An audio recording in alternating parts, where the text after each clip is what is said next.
Hello les filles, je suis trop contente de vous retrouver pour le dernier épisode de l'année sur le podcast. Et quelle année, vraiment un grand merci à toutes les personnes qui ont écouté le podcast tout au long de l'année. Franchement, j'ai dépassé les 50 000 écoutes en 2025. Là, on approche des 60 000 écoutes au total et vraiment, vous vous rendez même pas compte à quel point ça me rend hyper heureuse, fière, etc.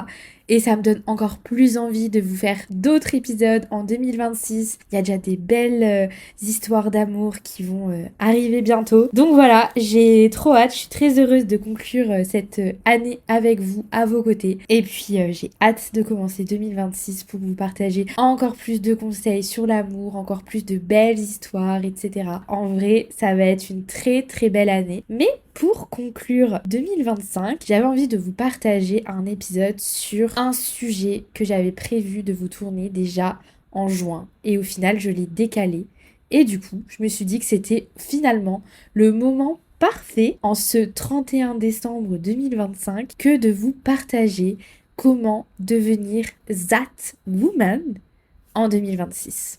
Et attention, on parle pas de that girl, on parle de that woman. Et je vais vous expliquer un peu c'est quoi la différence et surtout, ça veut dire quoi devenir that woman. L'idée à travers cet épisode, c'est de faire de 2026 l'année où tu ne vas pas essayer d'être quelqu'un d'autre, mais où tu vas essayer d'être toi, la femme que tu respectes, que tu admires profondément. Et en fait, ces dernières années, on a vu pas mal de posts sur les réseaux sociaux, les podcasts, etc., de comment devenir that girl, etc. Et j'ai pas mal regardé ces épisodes, et à chaque fois, c'est un peu les mêmes conseils en mode, il faut que tu te lèves à 5h30, que tu boives du matcha, que tu fasses du yoga au lever de soleil, des bains glacés, que tu manges healthy, que tu médites, que tu te maquilles mais pas trop, que tu sois... Enfin bref. Et ça, en fait, c'est pas du tout pour moi that woman. C'est pas du tout ça. C'est peut-être that girl, mais en tout cas, c'est pas that woman. Pour moi, l'idée de cet épisode, c'est vraiment de vous partager toutes mes leçons, mes conseils et tout ce que j'ai appris tout au long, notamment de cette année 2025 qui a été extrêmement challengeante pour moi. Vous partagez vraiment mes meilleurs conseils pour devenir vraiment that woman. That woman, c'est pas une esthétique, c'est une énergie, c'est une stabilité, c'est une posture. C'est incarner la personne que tu veux devenir et c'est pas incarner les nanas de Pinterest. C'est vraiment devenir vraiment une femme qui est alignée, qui est inspirante, qui est solide. Et c'est ça en fait l'objectif de cet épisode, de vous partager à travers mes prises de conscience et mes échecs comment devenir cette femme et comment moi j'aurais aimé comprendre plutôt comment devenir cette femme. Déjà, avant de vous parler de mes conseils, j'avais envie de vous faire un mini bilan de mon année 2025. Il faut savoir que tout ce qu'on voit sur les réseaux sociaux n'est pas forcément vrai. D'ailleurs, il y a un post, une trend en ce moment qui tourne en mode j'ai fait ça en janvier, mais il y a eu ça. Et en fait, c'est quelque chose qui était difficile, une chose qu'on n'a pas montré sur les réseaux sociaux. Typiquement, moi, je pourrais faire ce post-là parce que mon année 2025, elle a été extrêmement compliquée. J'ai vécu des grosses difficultés, que ce soit au niveau de mon travail, au niveau de ma santé mentale, et honnêtement, j'ai sombré à certains moments. Et ça a été très dur pour moi parce que je n'aime pas sombrer, j'aime pas être dans la tristesse, le négatif, etc. Mais malheureusement, j'ai vécu des moments très compliqués. J'ai vraiment eu de la chance parce que j'ai eu un entourage extrêmement compréhensif, extrêmement aidant. Et je remercierai jamais assez, que ce soit mes parents, mon copain, mes amis, etc. Parce que sans eux, vraiment, je pense que mon année, elle aurait été encore plus difficile. Mais ça montre qu'un entourage sain, solide, sur qui on peut compter, s'appuyer et faire confiance, c'est la base.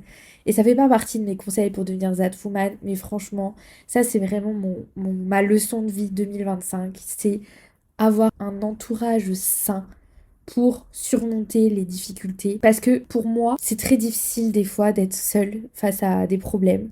Là, ce soit des problèmes financiers, des problèmes mentaux, etc. Quand on sombre, quand on a des périodes de dépression, c'est pas évident. Et aussi, je me suis fait accompagner par ma psy pendant plusieurs mois et ça m'a énormément aidé aussi. Donc voilà, si j'avais un conseil sur mon année 2025, ce serait vraiment de savoir vous entourer des bonnes personnes surtout. Et puis, bien évidemment, ne pas penser que c'est une fatalité. J'ai commencé l'année 2025, j'étais en Australie, je l'ai fini à Nantes. J'aurais jamais imaginé ça. Et franchement, tout ne s'est pas passé comme prévu, vraiment, loin de là. Mais au final, ça a été une année intense, mais c'est une année où j'ai énormément appris sur moi-même, parfois à mes dépens, on va pas se mentir. Mais voilà, c'était l'année de mes 30 ans, 2025, et je pense que c'est un cap. C'est un moment à passer. Et je me suis rendu compte de beaucoup de choses. J'ai compris que vouloir tout changer, tout vivre, tout tester, c'était pas forcément la solution. Vouloir voyager à tout prix, vadrouiller dans le monde entier, ne pas avoir de stabilité, c'était pas forcément ce dont j'avais besoin. Et j'ai compris aussi que sans fondation solide, on finit souvent par s'épuiser. Et moi, c'est ce qui est arrivé. J'ai été épuisée vraiment, physiquement, mentalement, j'avais plus la force à une période de l'année. Et c'est ce que je disais tout à l'heure à mon copain. Je suis vraiment hyper reconnaissante de me dire que aujourd'hui, en ce 30 décembre, parce que je vous tourne l'épisode le 30 décembre du coup, je suis vraiment heureuse d'être là où je suis actuellement. Et franchement, j'aurais pas imaginé ça. Il y a un an, si vous m'avez dit tu seras à cette place-là dans un an, je t'aurais dit mais à quelle heure? Mais au final, aujourd'hui, je sens que tout est aligné et que c'était exactement là où je devais être à ce moment-là de ma vie. C'est pour vous dire que rien n'est perdu. Si vous vivez une période de difficulté actuellement, ne vous inquiétez pas. La vie change, la vie évolue et le temps aide à guérir les blessures, à transformer des problèmes en solutions, etc. S'il n'y a pas de solution, c'est qu'il n'y a pas de problème. Donc voilà, il y a toujours une solution. Et sachez que je suis la preuve que c'est réel. Maintenant, c'est le moment de vous partager mes conseils. Et le premier conseil que je vais vous donner pour devenir That Woman en 2026, il est sûrement moins sexy que ce qu'on s'imagine, mais il est extrêmement important. Et c'est, je pense, quelque chose que j'ai appris cette année. En tout cas, j'ai la sensation, c'est de chercher la stabilité. Même quand on aime le mouvement, parce que moi, je suis quelqu'un qui adore le mouvement, qui a du mal à se poser. Mais au final, je me suis rendu compte que la stabilité, c'est extrêmement important. En fait, pendant longtemps, j'ai cru que bouger sans cesse, changer d'environnement, partir loin, enfin voilà, ces 2 dernières années, j'ai clairement vécu dans je sais pas combien de pays différents. Et en fait, j'avais l'impression que c'était ça, ma vie, c'était ça dont j'avais envie. Je pensais que c'était synonyme de liberté et d'épanouissement, mais je me suis rendu compte que c'était pas forcément le cas. Ce que j'ai appris, c'est que sans un minimum de stabilité dans sa vie, on finit par se sentir perdue, anxieuse, stressée, dispersée. Je peux vous faire encore une liste assez longue, mais en tout cas, c'est très compliqué. That woman, c'est pas celle qui va vivre une vie parfaite, mais c'est celle qui va savoir se créer un cadre rassurant pour elle-même. C'est-à-dire qu'elle va avoir une routine, qu'elle va avoir un lieu où elle va pouvoir se poser, des repères, que ce soit émotionnels, financiers, matériels. La stabilité, en fait, c'est pas une prison. Et moi, pendant longtemps, j'ai cru. C'est un peu comme le CDI. J'ai toujours dit, le CDI, c'est une prison. Aujourd'hui, je vous parle, j'ai accepté un CDI cette année, en fin d'année. J'ai toujours pas annoncé, c'est la première fois que j'en parle. C'est un gros changement dans ma vie, ça fait 2 mois maintenant. Et ça a beaucoup déconstruit des choses que je m'étais dites dans ma tête. Je suis toujours à mon compte, bien évidemment, parce que je ne serais pas moi si je n'ai pas un projet entrepreneurial. Mais en revanche, j'ai pris un CDI, enfin j'ai été prise dans un CDI, dans une agence de communication, enfin voilà, pour faire mon métier. Et j'en suis extrêmement heureuse et épanouie. Mais c'est vrai que ce côté stabilité me faisait peur et au final, aujourd'hui, ça me rassure. Et pour moi, la stabilité, c'est vraiment une base pour respirer. Et c'est la première chose que j'ai dite quand j'ai commencé à travailler, c'est j'ai l'impression de reprendre mon souffle. Alors que ces derniers mois, j'étais donc 100% freelance. Et j'avais l'impression d'être sous l'eau, que je me noyais constamment et que j'arrivais pas à ressortir la tête de l'eau. J'étais submergée de travail, submergée de beaucoup de choses. Et à un moment donné, je me suis rendu compte que j'avais besoin de stabilité. Et d'ailleurs, j'en ai parlé sur un post LinkedIn en juin ou juillet, je sais plus. Et je disais que le mantra de cette fin d'année, ce serait la stabilité. Et ça a été le cas. Donc voilà. Très contente, mais en tout cas, c'est mon premier conseil. Mon deuxième conseil, Et je pense que ça, vous allez vite comprendre parce que ça a un lien direct avec ce que j'ai vécu aussi cette année, c'est d'apprendre à gérer son argent. Et vraiment, c'est un sujet qui est extrêmement essentiel et vital parce que pour vivre, avoir vécu des difficultés financières cette année, je peux vous dire qu'il n'y a pas pire comme sensation que de se sentir emprisonné dans un système où tu ne peux pas te payer tout ce que tu veux, tu peux pas avoir le rythme de vie, la qualité de vie que tu as envie. Et vraiment, j'avais jamais vécu ça de ma vie. Mais comme vous savez, j'avais un statut freelance, j'ai vécu en Australie, ça a été beaucoup, beaucoup, beaucoup de dépenses. On a eu des grosses difficultés, des gros problèmes de logement qui ont fait qu'on a dû dépenser beaucoup d'argent qui n'était pas prévu. Donc ça m'a fait puiser dans mes économies. Et en fait, je me suis rendu compte que malgré tout ce que j'avais pu anticiper, malgré tout ce que j'avais pu imaginer, j'avais pas assez bien géré mon argent et du coup ça m'a mis dans des difficultés et je ne veux plus jamais revivre ça. C'est essentiel de pouvoir gérer son argent et c'est pas être matérialiste, c'est vraiment savoir juste comment tu peux faire pour être bien dans ta tête. Et pour être bien dans ta tête, bah c'est payer tes factures, payer ton loyer, pouvoir t'offrir des petits plaisirs, etc., sans te poser 1000 questions. Et c'est ça qui est extrêmement important. Et pour moi, Zatoumane, elle sait combien elle gagne, elle sait combien elle dépense, elle anticipe et elle se crée une sécurité. Ça, c'est vraiment mon conseil number 2. Mon conseil numéro 3, c'est d'avoir un projet personnel qui te fait vibrer. Franchement, pour moi, c'est vraiment important d'avoir un projet à toi. Pas forcément pour prouver à qui que ce soit ou quoi que ce soit, mais vraiment juste pour te sentir vivante, te sentir accomplie, te sentir fière de toi. Moi, je sais que le podcast, typiquement, c'est un énorme projet que j'ai lancé, mais ça me fait vibrer. Et je pourrais pas vivre sans ce podcast, sans ce projet aujourd'hui. Et encore plus parce que aujourd'hui, je communique sur les réseaux sociaux, je parle de ma passion pour la romance en même temps, etc. Enfin, je sens que ça se développe et d'ailleurs, il y a plein de choses qui vont arriver en 2026 dont je suis hyper contente. Et du coup, bah pour moi, c'est juste hyper important d'avoir un projet à soi. C'est pas forcément un gros projet comme un podcast, mais juste quelque chose qui te donne envie de te lever chaque matin et qui te rappelle que t'es capable de lancer quelque chose, etc. Enfin, par exemple, un autre projet que je pense, c'est avec ma maman, on a créé une collection de pochettes à livres Yes I Do, donc en lien avec le podcast. Et du coup, ça c'est un projet qu'on a. Ma mère, elle fait les pochettes de son côté et tout, parce qu'elle coud, et du coup, on les vend, et c'est un trop beau projet, et on adore ça, et ça nous fait vibrer. Et voilà, c'est juste, c'est pas un gros projet forcément, ça peut être, je sais pas moi, d'organiser un événement. L'idée d'avoir un projet perso, pour moi, c'est hyper important parce que ça permet d'avoir quelque chose qui est vraiment à toi, quelque chose qui te nourrit, qui nourrit ton estime de toi, qui nourrit ta vie. Et Zatoumane, pour moi, c'est ça, c'est quelqu'un qui sait nourrir sa vie en dehors de, par exemple, de son travail. Ensuite, mon conseil numéro 4, j'en ai déjà parlé dans un épisode, mais ce serait de sortir de ta zone de confort. Alors peut-être que en 2026, ça va être de rencontrer des nouvelles personnes à travers, je sais pas, un club, un run club, un book club. Ça va être peut-être de t'inscrire à un nouveau sport, de partir voyager solo, peu importe, mais sortir de sa zone de confort, c'est pour moi quelque chose qui est essentiel et qui fait de toi Zatoumane. Parce que pour moi, Zatoumane, c'est une personne qui va oser l'inconnu, qui va oser faire des choses qu'elle n'a pas l'habitude de faire, qui va aller vers les autres, qui va se challenger. Et pour moi, se challenger, c'est vraiment se prouver qu'on est capable. Et je pense qu'on a besoin de ça dans la vie pour savoir que, bah oui, même si t'as des doutes, même si ça te fait peur, bah t'es capable de le faire.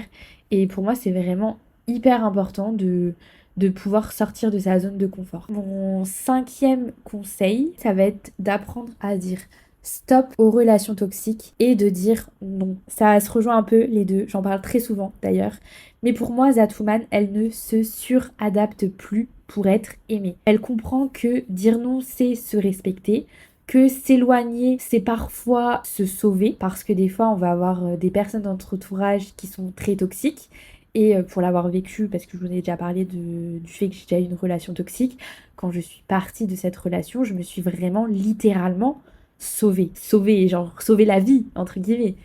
Et du coup, pour moi, c'est hyper nécessaire de se rendre compte quand des personnes sont toxiques dans notre vie et de s'en éloigner et de les bannir, entre guillemets, de notre vie. Et du coup, toutes les relations ne méritent pas forcément notre énergie. Et ça, c'est quelque chose qui est très essentiel que tu te souviennes. C'est que vraiment, tu peux pas perdre ton temps à vouloir être dans des relations avec des gens, fréquenter des gens qui ne t'élèvent pas et qui sont toxiques et qui ne t'apportent rien de positif. Ensuite, mon conseil numéro 6, ce serait d'arrêter de te complaire de la souffrance.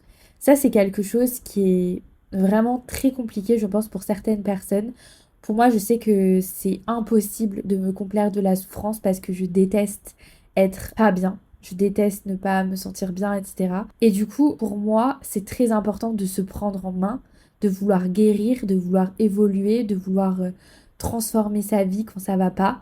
Et en fait, ça n'a pas besoin d'être douloureux pour être légitime.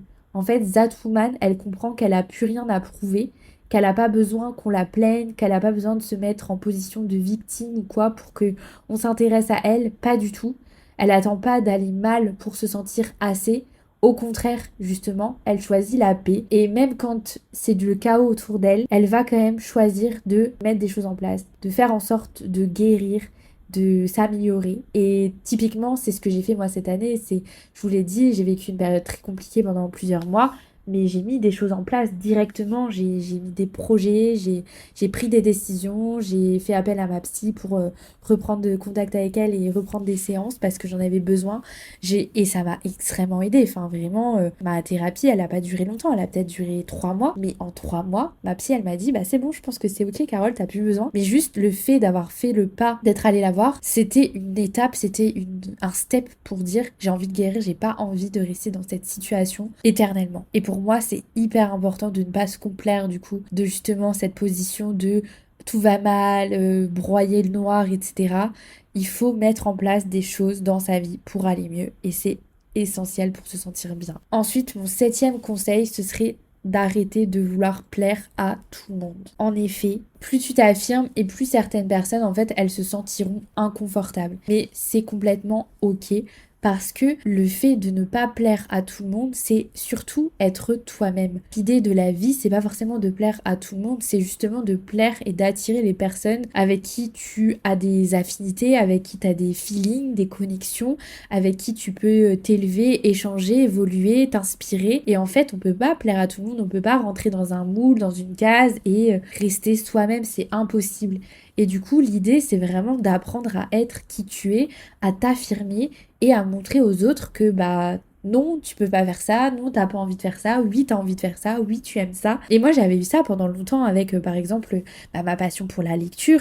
J'en parlais très peu parce que bah, je sentais que c'était pas quelque chose que les gens appréciaient forcément, ça faisait direct la petite intello et tout. Au final, aujourd'hui, j'en suis tellement fière d'aimer la lecture et tout, et voilà, je m'en fiche de ce que peuvent penser les gens. Mais c'est vrai que pendant longtemps, bah surtout quand j'étais plus jeune, j'avais un peu cette sensation de vouloir plaire aux autres pour être acceptée, etc. Alors qu'en fait, c'est pas forcément la meilleure des manières de penser. Et je l'ai appris et vraiment, That Woman, elle accepte d'être incomprise. Elle préfère être respectée plutôt qu'aimée pour un rôle qu'elle joue. C'est-à-dire que plus elle est elle-même, plus elle va être aimée par les personnes qui ont envie de l'aimer, qui l'aiment telle qu'elle est. Et c'est ça en fait la beauté de la vie, c'est d'être aimé pour qui tu es et pas pour une image que tu renvoies, qui n'est pas forcément vraie. Mon conseil numéro 8, ce serait d'accepter de ne plus être disponible pour tout le monde. Être constamment accessible, c'est pas forcément une preuve d'amour, c'est pas forcément une preuve que tu es une bonne personne. Et en fait, That Woman, elle protège son énergie, elle protège son temps, sa santé mentale. Elle comprend que se préserver, c'est pas être égoïste, mais c'est être responsable de sa propre vie. Et ça, je l'ai compris cette année, c'est que parfois, on peut pas être disponible pour tout le monde. Et aussi, on a besoin de se prioriser pour se sentir mieux dans sa tête, dans sa vie. Et je sais que c'est moi où j'étais pas forcément bien. Je me suis beaucoup priorisée, j'étais beaucoup moins disponible parce que bah déjà j'étais pas bien. Du coup, quand j'étais pas bien, le fait de pas être bien, d'être un peu négatif, ça donne pas trop envie d'aller voir les gens pour leur donner ta négativité, etc. Enfin, moi je suis très sensible aux énergies et c'est vrai que j'avais pas envie en fait d'être là et de pas être là au final et dans ma tête et de pas me sentir à l'aise parce que j'étais pas bien et que du coup je me force, etc. J'avais pas envie de ça. Du coup, c'est vrai que il y a eu des petites périodes cette année où je me suis mise un peu à l'écart entre guillemets parce que j'avais besoin de me recentrer sur moi, j'avais besoin de me sentir bien dans ma tête, etc. Et franchement, il y a eu des moments, c'était très compliqué. Enfin, je me souviens à un moment, mes parents, ils me proposaient d'aller dehors au resto et la seule chose, c'est que j'avais envie d'être avec eux, mais à la maison. Et c'était très compliqué pour moi, genre je pleurais parce qu'on me demandait de sortir dehors et c'était très compliqué. Heureusement, ça n'a pas duré très longtemps, mais vraiment, quand je repense à ça, je me dis, mais waouh, c'était violent en fait. Et c'est juste accepter qu'il y a des périodes dans la vie où on va pas forcément être disponible pour tout le monde, que tu dois te préserver, que tu dois préserver ta santé mentale et qu'il y a des moments dans la vie où on peut pas être là pour tout le monde et même si on culpabilise, même si on a le sentiment que on délaisse les autres, etc. Tant que tu n'es pas bien dans ta tête, que tu n'as pas ton temps solo, tes moments à toi, tu pourras pas être bien avec les autres. Et en fait, des fois, en étant tout le temps entouré, on oublie un peu ce dont on a besoin, qu'est-ce qui est nécessaire pour nous nous sentir bien. Et des fois, en fait, ça nous revient en pleine figure. Et c'est un peu moi ce qui m'est arrivé cette année. C'est que à force d'être toujours dehors, à droite à gauche, à bouger à droite à gauche, en fait, j'avais aucun temps pour penser, aucun temps pour me poser.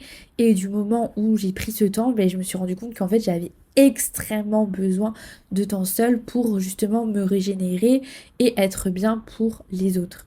Et du coup, tant que t'es pas bien avec toi-même, c'est vrai que c'est difficile d'être bien, d'être une bonne compagnie pour les autres. Alors je dis pas que tu dois être bien tout le temps à 100%, etc. T'as le droit d'avoir des phases compliquées, mais justement, ces moments solo où tu vas te prendre soin de toi, où tu vas te prioriser, ça va être très important et ça va prouver aussi aux autres que t'es pas à leur merci, que t'es pas 100% disponible et que bah oui, tu as le droit de te choisir avant de choisir les autres, c'est totalement ok. Voilà pour ces conseils, ces 8 conseils pour devenir that woman en 2026. C'est des conseils clairement inspirés de mon année 2025 et je pense que moi ça va être des mantras pour mon année 2026 clairement. J'espère que ces conseils t'aideront et t'éclaireront peut-être quelque chose, te feront penser à des choses dans ta vie qui aujourd'hui ne sont pas forcément comme tu aimerais qu'ils soient, etc. En tout cas, sache que tout évolue, tout peut changer du jour au lendemain et l'idée c'est de mettre des actions en place pour faire en sorte d'avoir la meilleure vie possible et d'être le plus heureux possible, la plus heureuse possible. Sur ce, je vous fais des gros bisous. Je vous dis à la semaine prochaine dans un nouvel épisode pour une nouvelle année pleine d'amour, de bonheur, de santé, de voyage, de projets, de stabilité, enfin voilà, plein de belles choses. Et je vous souhaite déjà une bonne fin d'année 2025. N'hésitez pas à faire un petit bilan de votre année, je trouve ça trop chouette toujours de faire un bilan et de voir tout ce qu'on a accompli aussi de positif dans l'année. En tout cas sur ce, je vous fais des gros bisous. Merci d'être aussi fidèle à Yes I Do. Des bisous.